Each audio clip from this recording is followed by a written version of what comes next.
Before the World Wide Web, the Internet was a confusing and lonely place.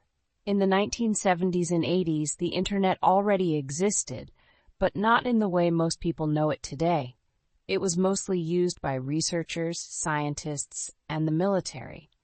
If you wanted to connect two computers, you had to use complex commands, strange-looking addresses, and text-based protocols. There were no websites, no images, no Google, no YouTube, just raw information passed between machines. Imagine needing to remember long strings like FTP-128.83.243 just to download a single file. If you didn't know what to look for or how to look, you were lost. The Internet had power, but it had no interface. It was like a vast library with no shelves, no index, and no way to know where anything was. But all of that changed in 1989, when a quiet scientist named Tim Berners-Lee, working at CERN in Switzerland, had an idea. He wanted to make information easier to find, share, and read. And to do that, he needed to build something the world had never seen before. Tim Berners-Lee wasn't trying to change the world, at least not at first.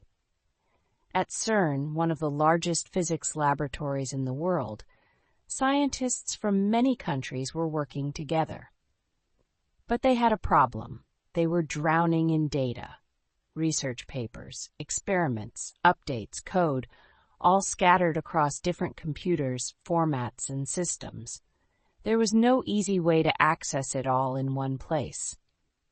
Tim had a simple question. What if there were a universal way to share information? He imagined a system where documents could be linked together, just like how humans think. When we read, our brains jump from one idea to another, naturally following connections. Why couldn't computers do the same? In 1989, he wrote a proposal called Information Management, a proposal. At first, his bosses thought it was vague but exciting, but they let him build a prototype. So Tim created 3 fundamental tools: HTML, hypertext markup language, to build pages; HTTP, hypertext transfer protocol, to access them; URL, Uniform Resource Locator, to find them. Together, they formed the foundation of something entirely new, the World Wide Web. In 1990, Tim Berners-Lee built the first website in history. It was hosted on a Next computer at CERN and explained what the World Wide Web was, how to use it, and how to create your own web pages. The site was simple, just text and links, but revolutionary. For the first time, you could click on a word and instantly jump to another document. It felt like magic. But the web was still unknown outside of CERN, so in 1991, Tim made the project public, giving away the code for free. Anyone, anywhere, could now build a website or browser without paying a cent. He didn't try to patent it. He didn't try to profit. He just wanted the web to grow. Soon, programmers and universities began building their own browsers and websites. One of the earliest was Mosaic, developed in 1993 by Mark Andreessen and a team at the University of Illinois. Mosaic was a game changer. It could display images and text together on the same page. Suddenly, the web wasn't just useful, it was beautiful. Within just a few years, thousands of websites appeared, then millions. News sites, university pages, online stores, forums. A digital world was rising, built not with bricks, but with code and hyperlinks. And this world would grow faster than anything before in human history. By the mid-1990s, the World Wide Web was no longer just a tool for scientists. It was becoming a global phenomenon.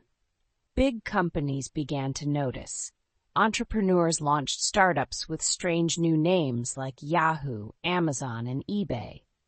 News organizations moved online. Schools and libraries began teaching children how to surf the web. A new kind of communication appeared: email, web forums, and eventually online chat. It was fast, exciting, and unlike anything the world had seen. The web was also changing how we thought about knowledge. For the first time, people could access vast amounts of information instantly, from anywhere. You no longer needed to own a book or visit a library. You just needed a connection. This shift transformed education, journalism, business, and even daily conversation. Did you look it up online? Became a normal question. But the web also introduced new challenges. Anyone could publish anything, whether it was true or not. Information overload became real. People worried about privacy, digital addiction, and online safety. Governments began to regulate access, and debates about censorship and freedom of speech followed. Still, the web kept growing fast. By the year 2000, there were over 17 million websites. By 2010, over 200 million. And behind it all were the same tools Tim Berners-Lee had quietly created: HTML, HTTP, and URLs. The web had become the digital nervous system of the modern world. As the web entered the 2010s, it was no longer just a place to read, it became a place to live. Social media changed everything. Platforms like Facebook, Twitter, and Instagram turned the web into a giant conversation. Now anyone could share their thoughts, photos, and lives with the world in real time.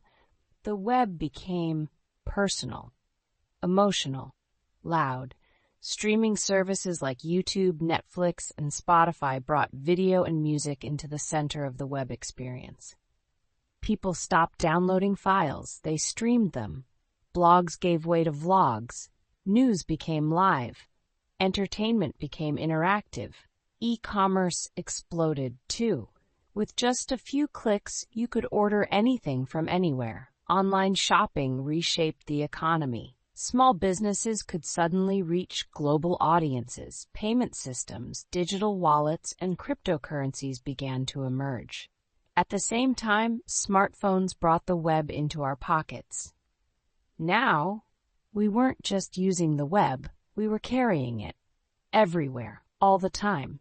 GPS, messaging, cloud storage, voice assistants, they all depended on the invisible threads of the web. But with all of this came responsibility. Who controls the web? Who owns our data? How do we protect ourselves in a world that's always online? Even Tim Berners-Lee, the creator himself, began to worry. In recent years, he has spoken out about privacy, misinformation, and corporate control. He believes the web needs a reset to return to its original purpose: freedom, openness, and equality of information. Today, the World Wide Web is more than just a tool or a network. It's the infrastructure of modern life. From hospitals to schools, banks to governments, nearly every system relies on it. It powers remote learning, telemedicine, online voting, virtual meetings, and even friendships across borders. In times of crisis, like natural disasters or global pandemics, it becomes a lifeline. The web connects people not just to data, but to each other. And it's still evolving. New technologies like artificial intelligence, blockchain, and the metaverse are being built on top of the web. Web3 promises a future where users control their own data. Tim Berners-Lee is working on a project called Solid, which aims to give individuals ownership of their digital identity. Others are building tools to make the web more inclusive, more private, more human. Yet, despite all the change, one thing remains the same. The web is a place of possibility. It was never meant to be perfect. It was meant to grow, to connect, to reflect who we are and who we're becoming. All of this, every website, every post, every stream and search, goes back to a quiet moment in 1989 when one man asked, "What if all information could live in one connected space?" He wasn't building a product. He was building a platform for everyone. And that's how the World Wide Web was invented.